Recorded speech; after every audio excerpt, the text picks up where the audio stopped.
herd immunity. It's usually achieved with a vaccine, like for polio. But in the fight against COVID, some countries gambled on natural herd immunity. They allowed infection to spread, claiming it would minimize harm and protect the economy. More scientists say it's dangerous and may not even work. It also reinforces to me just how morally unconscionable and unfeasible the so-called natural herd immunity strategy is. Not only would it lead to millions more unnecessary deaths, it would also lead to a significant number of people facing a long road to full recovery. And it's the most vulnerable who'd be hardest hit. You may remember the footage of mass graves in Manaus, Brazil. The false promise of herd immunity, or is there some truth to the strategy? We'll talk to our science correspondent about it in a moment, and an expert. First, the even more important question of how long immunity actually lasts. As the COVID-19 pandemic took hold, scientists knew a vaccine would be the best protection against the virus. But there was still the hope that those recovering would be immune, as in the case of viruses like smallpox or polio. When a 33-year-old man in Hong Kong tested positive for a second time, those hopes were dealt a blow. Some people might ask, will you be immune to the virus forever after you recover? There wasn't a clear answer before, but now it's certain. After your first infection, there's always a chance you'll get infected again. In their research paper, the team at the University of Hong Kong says the second infection was a different strain of the virus and that the patient was asymptomatic. The study examines how often people who've had COVID-19 are immune to new infections and for how long. These questions have implications for vaccine development and decisions about returning to work, school and social activities. As many countries in Europe and around the world went into lockdown earlier this year, Sweden went against the tide, opting not to confine its population. Schools and restaurants remained open in the hope that infected people would become immune, allowing them to continue their lives as normal and ultimately slowing the spread of the virus. Sweden's infection rate and deaths per million were soon among the worst in Europe. And yet, testing showed the country still fell a long way short of the infection rate which would create herd immunity. The WHO says that until the world has readily available vaccines, the virus will continue to inflict significant changes on our lives. Now, as a planet, as a global population, we are nowhere close to the levels of immunity required to stop this disease transmitting. And we need to focus on what we can actually do now to suppress transmission and not live in hope of herd immunity being our salvation. Right now, that is not a solution. And it's not a solution we should be looking to for our salvation. And the immunity picture is looking increasingly complicated. In the southern German town of Bad Fallenbach, a study by Germany's Robert Koch Institute found that 40% of participants who had tested positive for the coronavirus before the study began no longer had immunoglobulin G antibodies, the most common type of antibody. The Robert Koch Institute is already conducting several regional studies as researchers around the world continue their work to create viable vaccines. Let's have a look at your questions now from our YouTube channel. Here's Derek Williams. What are the risks of the focused protection approach laid out in the Great Barrington Declaration? Since the very earliest days of this pandemic, there have been those who believe that our responses to COVID-19, so the lockdowns and all the other measures, that they have actually caused more damage than the disease itself. And they believe that we need to look for other options even without access to a vaccine, since really wide-scale infection would be, at least theoretically, a pathway to what we want, which is herd immunity. The concept laid out in the highly controversial declaration that you mentioned was proposed several weeks ago by 3 scientists from the US and Britain, and it's been signed by others. It says that we need to only focus on protecting groups that it classifies as vulnerable, especially the elderly, and it urges a return to normal life immediately for everyone else. That means basically not trying to limit infections among those that it says are at minimal risk of death.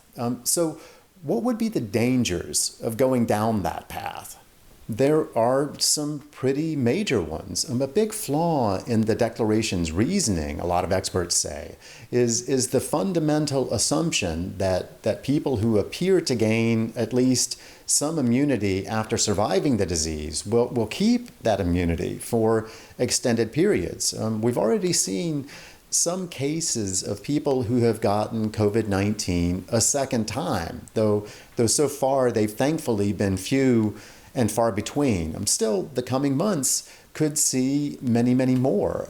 Another big question, how exactly would you go about protecting vulnerable populations effectively in societies where the virus is basically raging unchecked? Is that even possible? And an aspect that the Declaration doesn't address at all is the potential long-term damage that COVID-19 could do to many younger people, even those who survive. Then, of course, at least some people who aren't classified as vulnerable will turn out to be very vulnerable to COVID-19 after all, and they'll die from it. Potentially even millions of people worldwide, people who wouldn't have died if social distancing measures remained in force until effective vaccines are available. Let's talk more about immunity with Valentina Gallo. She's a neuroepidemiologist at the University of Groningen in the Netherlands. What's your take on the Great Barrington Declaration? Right. Thank you very much for the invite. So, first of all, I think the declaration is pointing towards a scientific divide which is not entirely there. In fact, it's about a few scientists coming from very prestigious organizations that have put forward this idea, claiming that there is a divide between scientists, but it's just their views against the rest of the scientists, which are more compact, suggesting different types of approaches to the Great Barrington, to the situation with COVID. In addition to this, they claim that they motivate this declaration with the fact that lockdowns will bring a lot of social inequalities and will increase the social inequalities in population. However, the way they suggest to handle this, so the focused protection, would only increase even more the social inequalities if this is not coupled with really a funding for protecting people who need to be shielded. So if people from the poorer strata of the population have to shield because they suffer from some comorbidity, for example, or because they are over a certain age, but they can't because they need to choose between, maintaining their job and shielding, this is not a real option and will increase even more the divides within populations. We were seeing pictures there of Manaus in Brazil where it went terribly wrong. And you mentioned the word protecting. From what I've read, shouldn't we use the term herd protection rather than herd immunity? I mean, that's quite important, isn't it?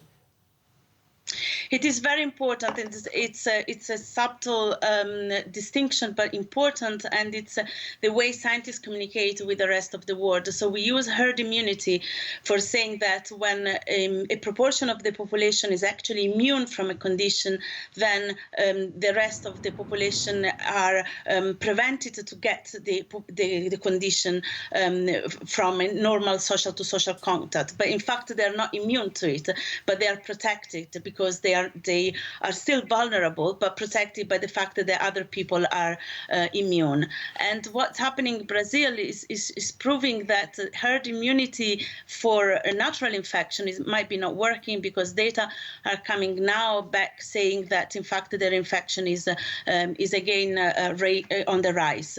And in fact, normally usually among epidemiologists, herd immunity is only achieved through vaccination. transmission, not through natural infection. Exactly. And we have no idea if this is even a viable option.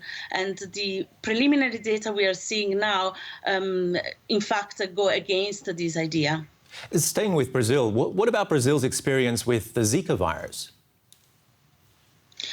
Well, the experience was the Zika virus had a different distribution because in particularly spread, being a vector-borne disease, particularly spread in suburban populations of lower socioeconomic status, because where the sanitation of the city or the suburbs could be maintained, the mosquitoes was not breeding, and so Zika infection could be avoided. While in other contexts where it was impossible to prevent the breeding of the mosquito, then the Zika infection went wild and infected a large strata of the population. But this is a completely different type of approach, because in this case, what should be prevented was the mosquito rather than the interpersonal infection, as in this case.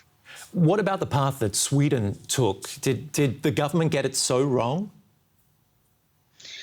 Well, Sweden is a nice example in Europe, because despite having a not very dense population and a young population and a strong health system, witnessed very high mortality. In a research I conducted, by end of June 2020, Sweden ranked as a 5th European country for mortality, accounting for the age structure of the population, after Belgium, UK, Spain and Ireland, but overtaking Italy, who was heavily hit by the COVID-19. Valentina Gallo, thank you very much. Thank you very much.